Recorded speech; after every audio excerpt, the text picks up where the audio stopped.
Jaya Radha Madhava Kunja Bihari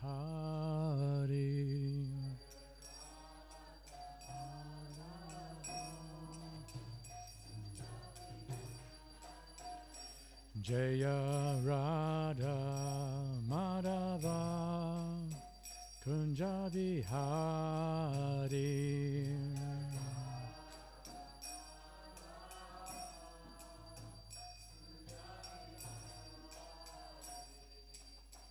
Gopi Janavalabha Girivardhari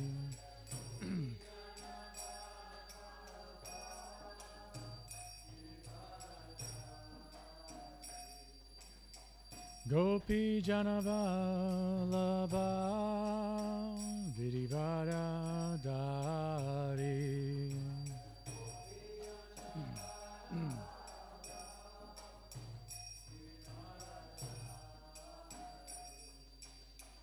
Yashoda Nandana Brajajana Ranjana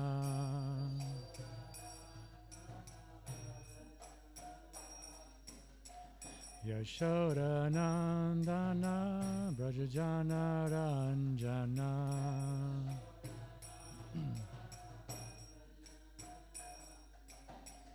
Yamuna Tira Vanachari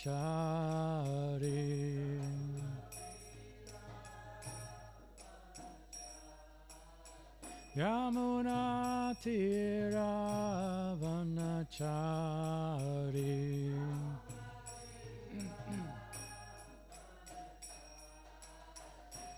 Jaya Radha Madhava Kunja Bihari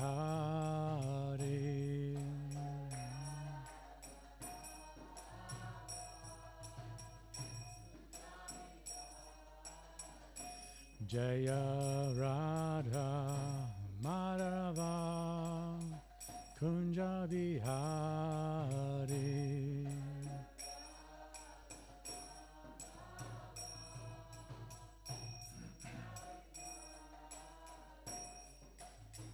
Gopi Janavalabha Girivardhari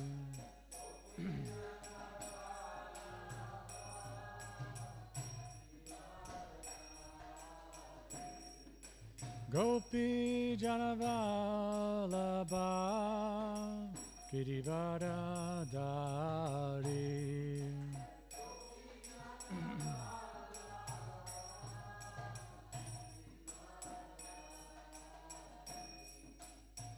Yashoda Nandana Brajajana Ranjana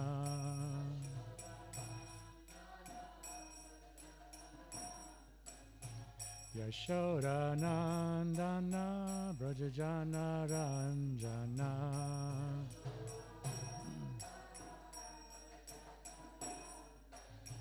Yamuna Tira Vanachari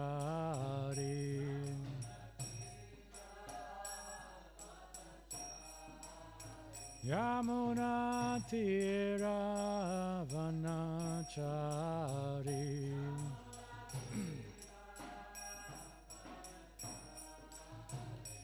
Jaya Radha Madhava Kunja Bihari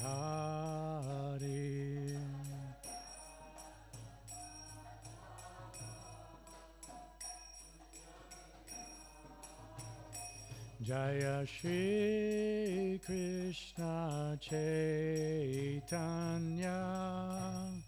Prabhu Nityananda Shri Advaita Gadadhar Srivasari Gaura Bhakta Vrinda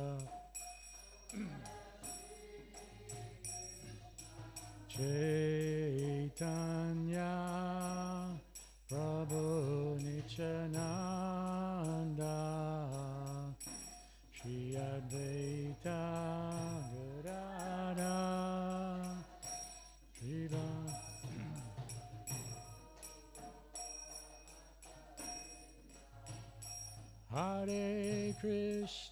Hare Krishna, Krishna Krishna, Hare Hare, Hare Rama, Hare Rama, Rama Rama, Hare Hare, Hare Krishna, Hare Krishna, Krishna Krishna, Hare Hare, Hare Rama, Hare Rama.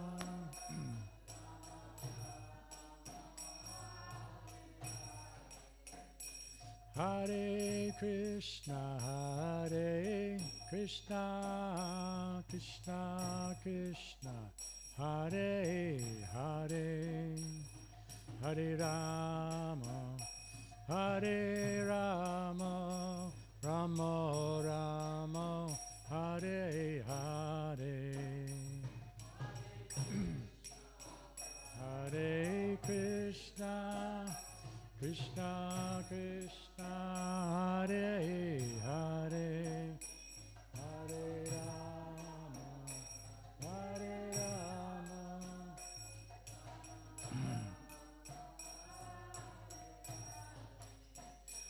Hare Krishna, Hare Krishna, Krishna Krishna, Hare Hare, Hare Rama, Hare Rama, Rama Rama, Hare Hare,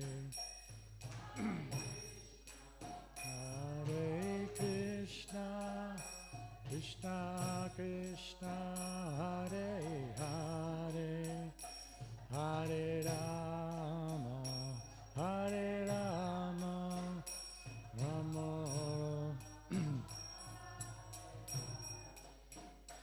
Hare Krishna, Hare Krishna, Krishna Krishna, Hare Hare, Hare Rama, Hare Rama, Rama Rama, Hare Hare, Hare Krishna, Krishna Krishna, Hare Hare, Hare Rama, Hare Rama, Rama Rama. Jaya Prabhupada, Jaya Prabhupada, Jaya Prabhupada, Jaya Prabhupada.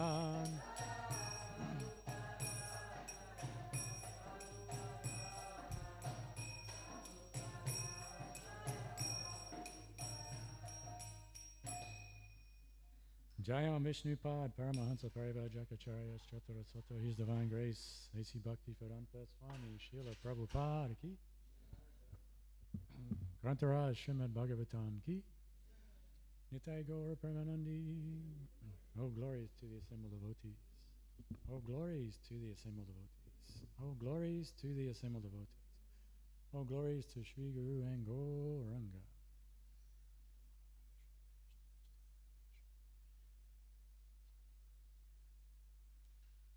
Om Namo Bhagavate Vasudevaya.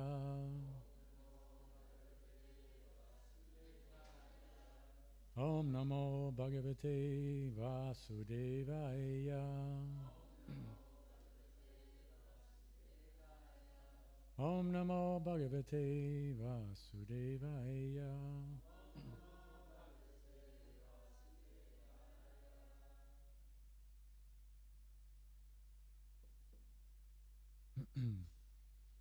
Today we're reading from Canto 3, Chapter 14, text number 27.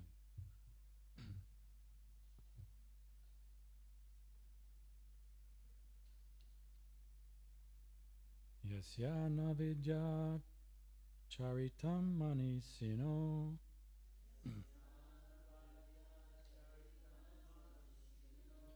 Granatya vidya patilam babitsava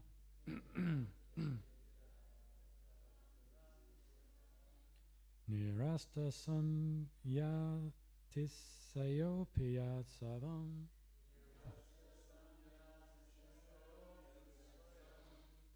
Pishachacharam acharadgati satam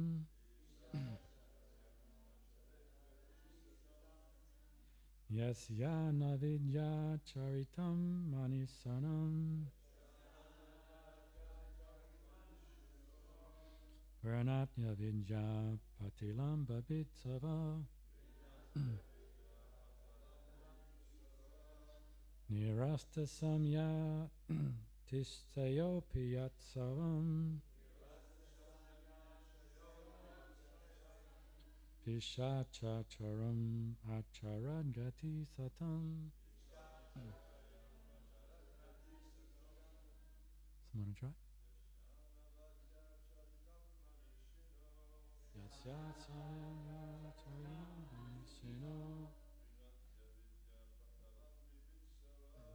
Granatya vidya patalam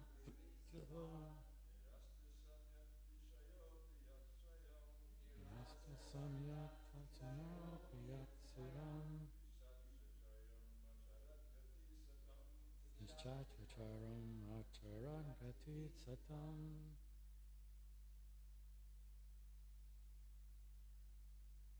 Ladies?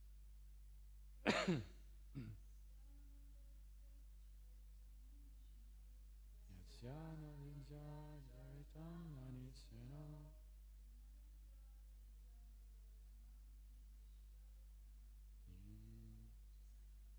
Yati vidya patilam babitsava Nirasta samyat istayopsayatsayam Ishacharitam charitadviti satam Yasya, whose? Yeah. Anavidya, unimpeachable. Acharam, character. Manisanaha, great sages. Grananti, follow. Avidya, nescience. Patalam, mass. Bibitsaha, desiring to dismantle. Nirasta, nullified. Samya, equality. Atishaya, greatness. Api, in spite of. Yat, as. Svaham, personality. Pishacha, devil. Charam, activities. Acharat, performed. Gati, destination. Satam, of the devotees of the Lord. Translation and purport by His Divine Grace, A.C. Bhaktivedanta Swami Srila Prabhupada Ki. Although no one in the material world is equal to or greater than Lord Shiva, and although his unimpeachable character is followed by great souls to dismantle the mass of nescience, he nevertheless remains as if a devil to give salvation to all devotees of the Lord. Please repeat. Although no one in the material world is equal to or greater than Lord Shiva, and although his unimpeachable character is followed by great souls to dismantle the mass of nescience, he nevertheless remains as if a devil to give salvation to all the devotees of the Lord. Purport. Lord Shiva's uncivilized, devilish characteristics are never abominable because he teaches the sincere devotees of the Lord how to practice detachment from material enjoyment. He is called Mahadev, or the greatest of the demigods, and no one is equal to or greater than him in the material world. He is almost equal to Lord Vishnu. Although he always associates with Maya, Durga, he is above the reactionary stage of the three modes of material nature. And although he is in charge of the devilish characters in the mode of ignorance, he is not affected by such association.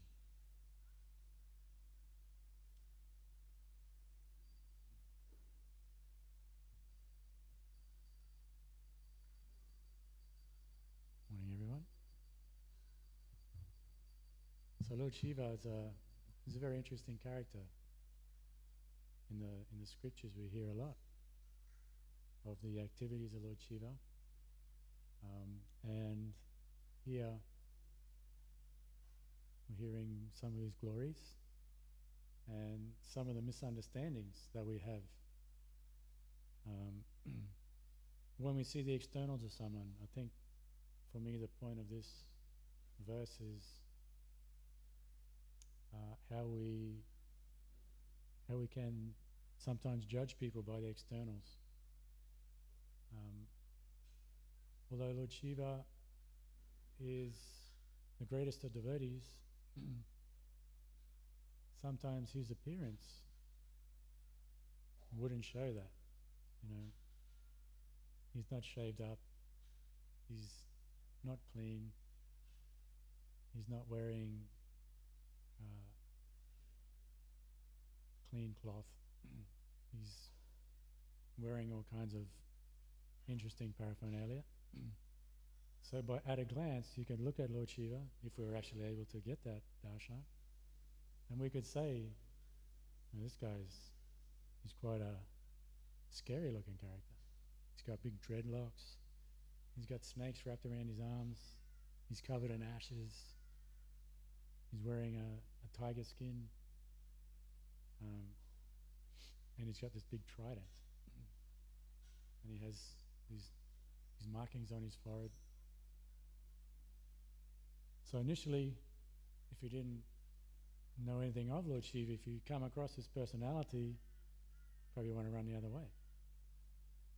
But at the same time, although he has this external appearance, he's constantly meditating on the form of Lord Vishnu, being in the highest realms of Krishna consciousness. So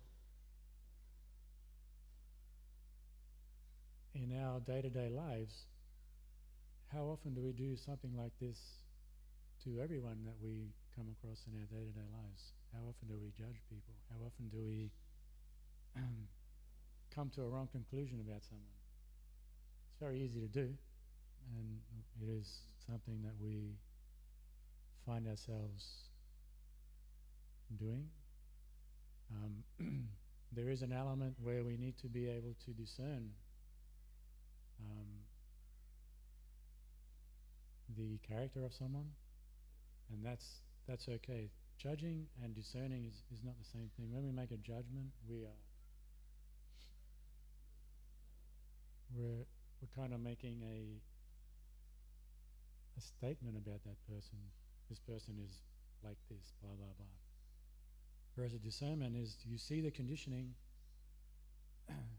and you see who they are also as a spirit soul. So you understand at their essence, we're all brothers and sisters, we're all conditioned souls right now. But this particular soul is much more conditioned. You know, it could be a dangerous person, could be all kinds of different scenarios.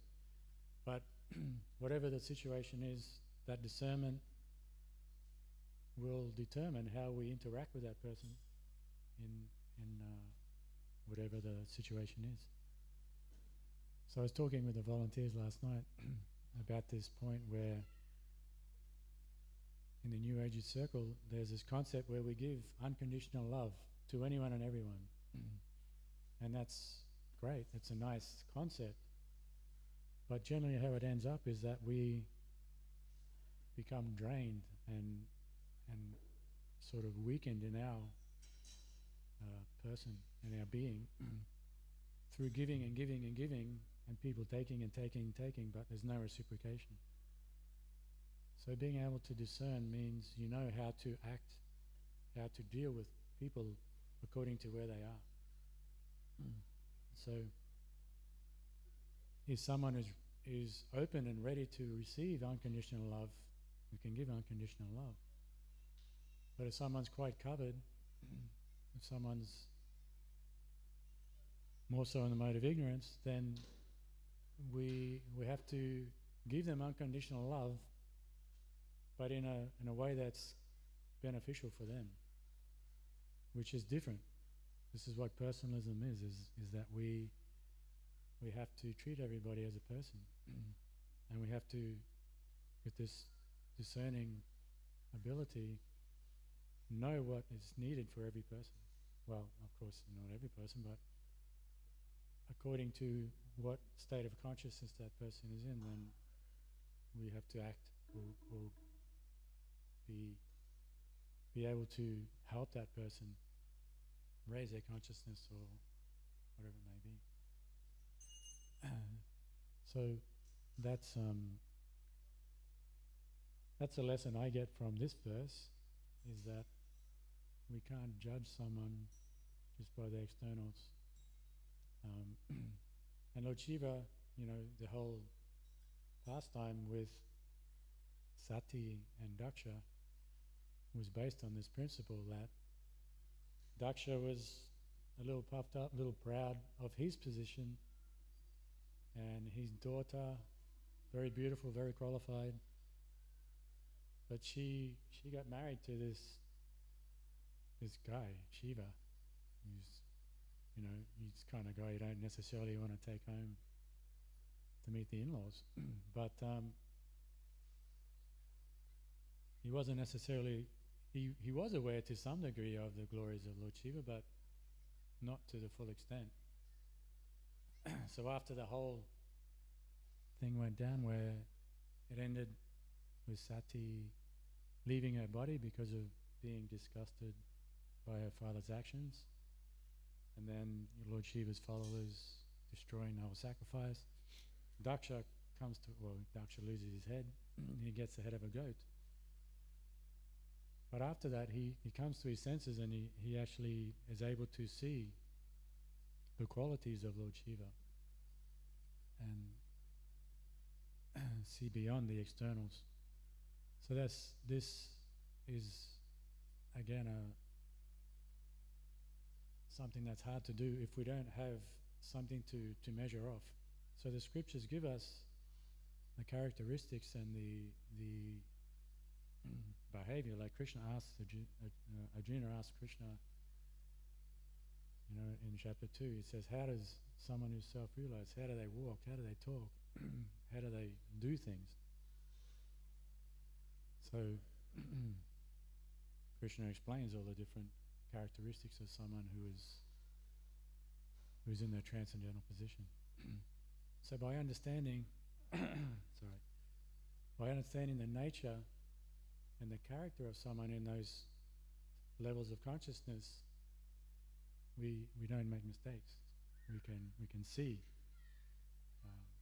although externally they may not be looking the part or whatever it may be.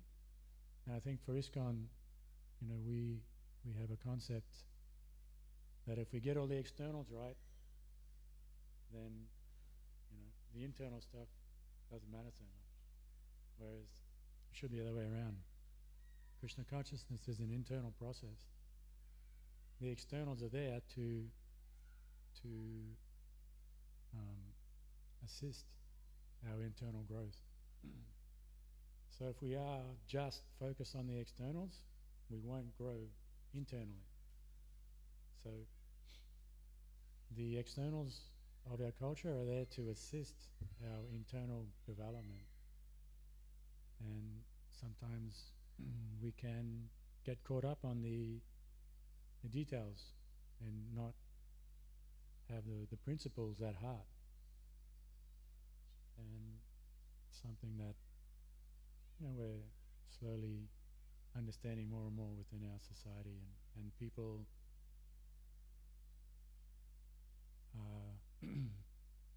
are seeing that just because you don't have the appearance of a devotee doesn't mean you don't have the internal capacity or the internal growth going on. So,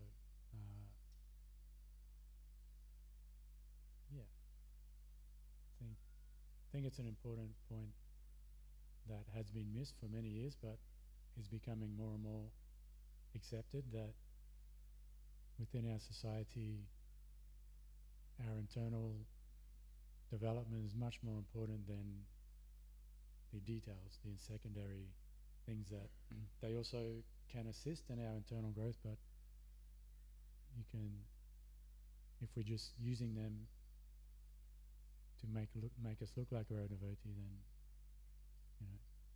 it's not really going to work. I think also with this whole pastime of Kasyapa and Diti, the big lesson for me in that is that they were both quite elevated devotees, but there's still a chance of being overcome or bewildered by lust, or bewildered by the modes. And Kasyapa Muni was trying to reason with his wife, but she has this desire, and she needs it fulfilled. So in the process of them uniting, everything was quite inauspicious. So everything we do, there's a consequence. So although they had good intentions, because they didn't follow the right protocol, then what was meant to be auspicious became inauspicious. And due to that being bewildered by lust, especially Diti and Kasyapa, then this whole inauspicious thing took place within which affected the whole universe. There's, Hiranyaksha and Hiranyakashipu took birth because of this union. So the consequences were quite big for the entire universe because of situation of not being not doing the right thing. All right, I'm running out of things to say here. Anyone have any questions, comments, corrections? Let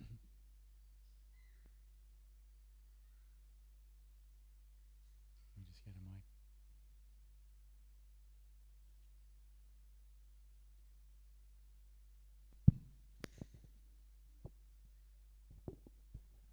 Thank you, Prabhu.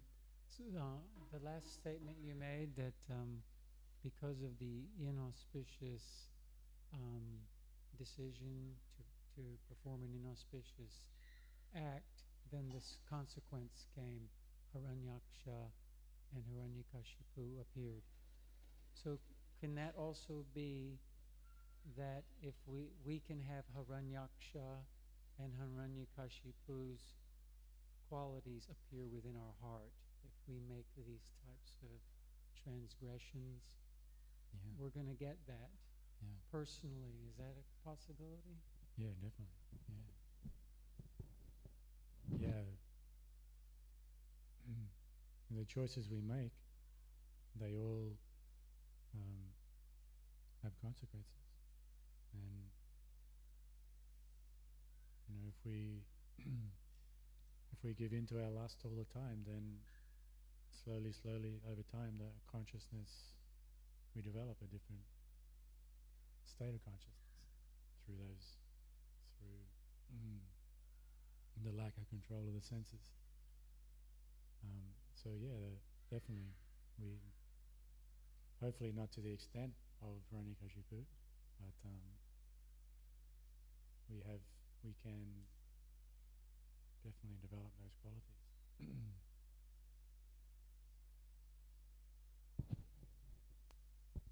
Thanks, KG. How come we don't follow in Shiva's footsteps when, we follow in kind of the Goswami's footsteps where we shave a head and wear the kind of dhoti and stuff? Not so like the externals, also like you were saying, but like there must be a reason why Shiva is dressed in this particular way and acting in this particular way. How come, if he's like no one's better than him in the material world, how come we don't follow in his footsteps? Well, we do follow in his footsteps as far as his devotional quality. He's in charge of the mode of ignorance, as the end of the purport, Prabhupada mentions that. So he looks after the devilish kind of personalities. You know, all the ones nobody wants to acknowledge or take care of. So Lord Shiva takes care of them personalities. So if he goes into, if he's in that association and he's all shaved up and, clean and paka, they're like, who's this guy? What's he here for? And Lord Shiva has different forms also. So in the particular form we're speaking about here, he is this kind of scary looking character. But in other forms he's not like that. But yeah, he's in charge of all these kind of characters that very much in the mode of ignorance. Although it says that he doesn't, by their association, he doesn't become contaminated by the modes of ignorance. He's still above the three modes in the transcendental position, even though he's in contact with material energy, and his wife is Durga Devi herself, and he associates with all these personalities who are in the mode of ignorance. So you can just tell by his situation that he's quite elevated. Because for us, if we're in, just imagine we're living in pubs 24/7, we're trying to help these people who are drunks and whatever. And then our wife's an alcoholic, and it's just a very tamasic situation. We will get affected. But Lord Shiva's, then you multiply that by 1,000,000 times, and you got Lord Shiva's position. But he doesn't get affected at all. He's always in trance. So that's what we need to follow, not necessarily his external behavior. We need to try and raise our consciousness to the mode of goodness, to Suddha Sattva, if possible, and develop our devotion to Lord Vishnu and Krishna. That's how we follow in the footsteps of Lord Shiva. And the Goswamis, they were very renounced. Lord Shiva also was renounced. So the Goswamis, they lived under a different tree every night. But also, they were totally above the modes of nature. So, for us, we're stuck in the modes of nature. We're stuck fighting day in, day out, trying to get to the mode of goodness. Some days we get there, some days we don't. So our battle is to come to the mode of goodness, to try and live sattvically, to try and not judge others, to try and practice our devotional service, do some sadhana. That's our battle. So, the more elevated souls, their battles are bigger. For us, we're just doing our little thing down here. But yeah, we need to have that internal development, and that's something that is always, when you see these great souls, it's an unending process, the development internally. It's always going on more and more. So you see Lord Shiva, he's already in the transcendental position, but he's meditating on Lord Vishnu all the time. He's developing that more and more love. And so, yeah.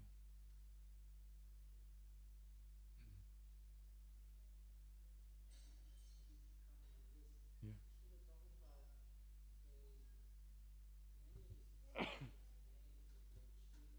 Mm. Mm.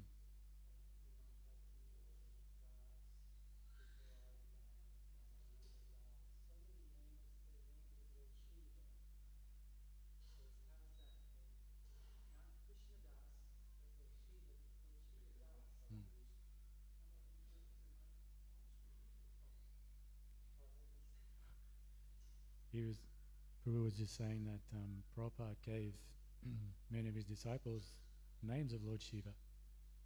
Um, and, we always have the das on the end, so servants of Lord Shiva. Anyone else have a comment? Is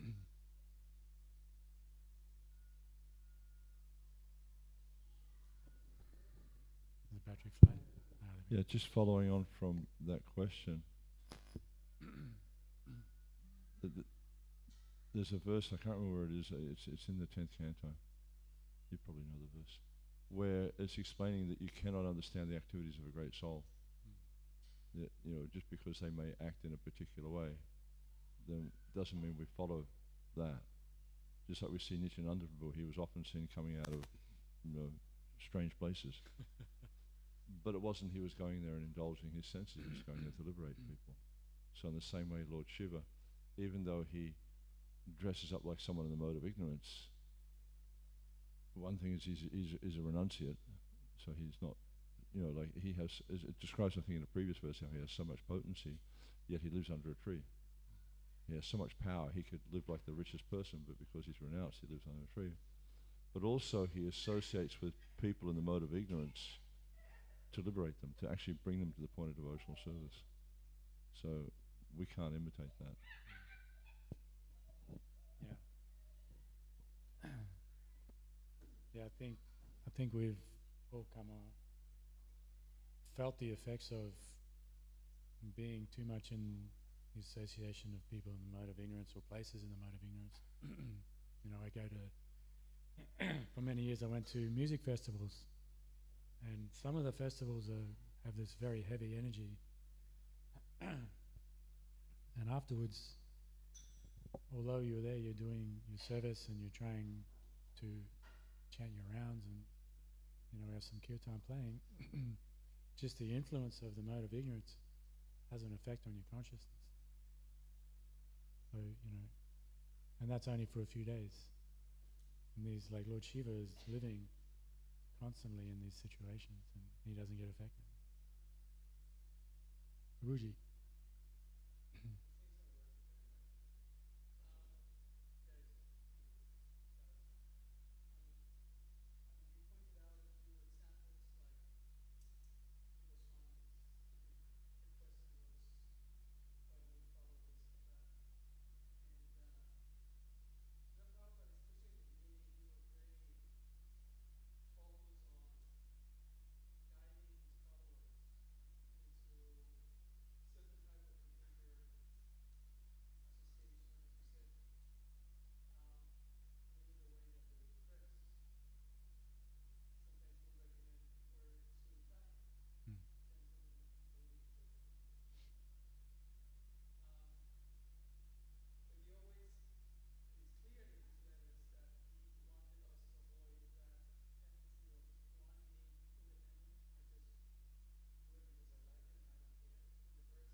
Any other comments?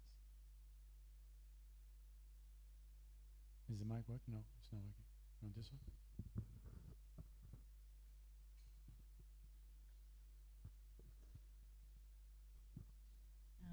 I have a comment. Just I really liked what you were saying about external and internal, and how we can't really judge someone by their external because we don't know what's technically happening on the internal. And it made me reflect on how one day my internal reflects my external, that there's no difference between the two. A lecture that I watched once by Sundar Nitai Das, he was saying about fault finding and about how when we're judging others' externals, and he had a nice acronym for fault finding to help us kind of, move beyond that. And it was F, focus on the good in that person; A, awareness; U, uplift; L, leave it to Krishna; and T, tolerate. So if we can apply those different aspects when we find ourselves, judging someone or blaming someone in a negative way, rather than using our discernment, we can turn to those acronyms and say, okay, am I leaving it to Krishna, or am I trying to take control? Am I using my awareness? Am I trying to uplift that person, or am I trying to bring them down? And to focus on the good, because there's always something good externally in someone, even if we're only seeing the negative.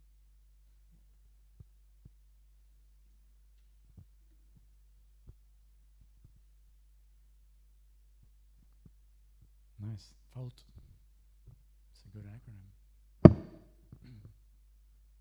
Sundar Nitai was he's very good like that, actually. Very nice about it. Okay, Grantaraj Srimad Bhagavatam ki.